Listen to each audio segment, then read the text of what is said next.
Пекчевско Спиково кој ја доживеало судбината на повеќето села во Македонија, овој празничен викенд на најголемиот македонски празник Илинден го врати својот сјај. Со товарни возила, автомобили и трактори, спиковци и нивните гости присуствуваа на годинешната спикијада и осветувањето на новиот манастир Параклис, кој би требало да биде светилникот, жителите на ова заборавено место да го продолжат патот на неколку мината и повторно да се вратат во селото. Иначе Спиково е едно од најстарите населби во Малешевијата, па можда и пошироко. Некаде, меѓутоа, времето си го носи своето.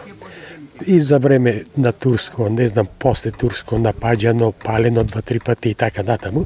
И сега сакаме да го возобновиме, да ја привлечеме младите да се потсетат на старите корени. И не само тоа, да го ревитализираме. И црквички имало тука некаде во тој дел, меѓутоа тоа обраснато бидејќи одавна е запоставено. Сега сме на одборот одлучи да изградиме спомен црквичка мала, да го одбележиме христијанството. За тоа да се случи, силни напори вложува и општината Пекчево, која веќе ја изгради водоводната мрежа во ова село.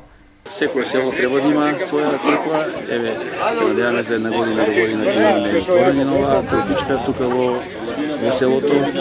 Тука веќе имаме инфраструктура, водовод направено. Пред некој месец резервоарот го опремивме и сега има вода за пиење, добра вода за пиење и за наводнување. Така да постепено работиме и на другите инфраструктурни проекти за селото. Се надевам дека селото ќе си биде тоа што треба да биде. Спиково во минатото било доста стратешко место. Ова што го гледате е она што останало од штабот, каде под команда на генерал Михајло Апостолски се делеле упатствата за делување на партизаните во Втората светска војна. Еден важен момент имаме од дно. Дел од главниот штаб, кога веќе германците напаѓале на Берово, во Берово бил главниот штаб, начело со Михајло Апостолски, и се повлачат на тука и престојуват тука баш во оваа зградичка. Тука постоеше до скоро и петокраката и така. Ова спомен домче е направено во чест на нив, нападнатите борци и на штабот, од дело штабот тука престојувал. Од тука са првите преговори правени со бугарите. Заеднички се делува за ослободување на Македонија, бугари и така натаму.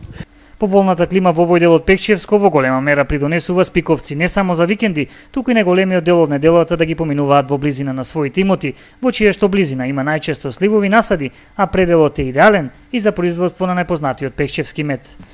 Од стари корени сме по потекло Спиково. Тука од време на време си доодиме по имањето, поработуваме, служиме се, туристи доодат доста, пречекуваме и стално. И последно време село Спиково се обновува. Имаме насади тука,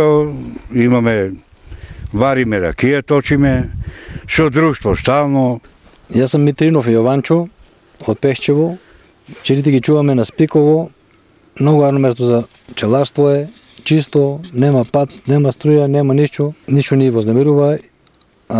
Добра паша.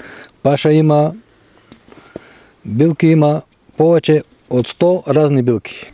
Во живописниот предел на Спиково и неговите можности, овој викенд се уверија и гостите од Кралството Норвешка. Господино е македонски зет. Супругата му е доктор исто така во Норвешка и изразија желба, иначе они са малку има авантуристички дух. Сакам да сум овде во Пекчево, имаме куќа овде. Воедно чест ми е што сум во Спиково и всушност е многу убаво да се биде во Македонија бидејќи луѓето овде се многу љубезни.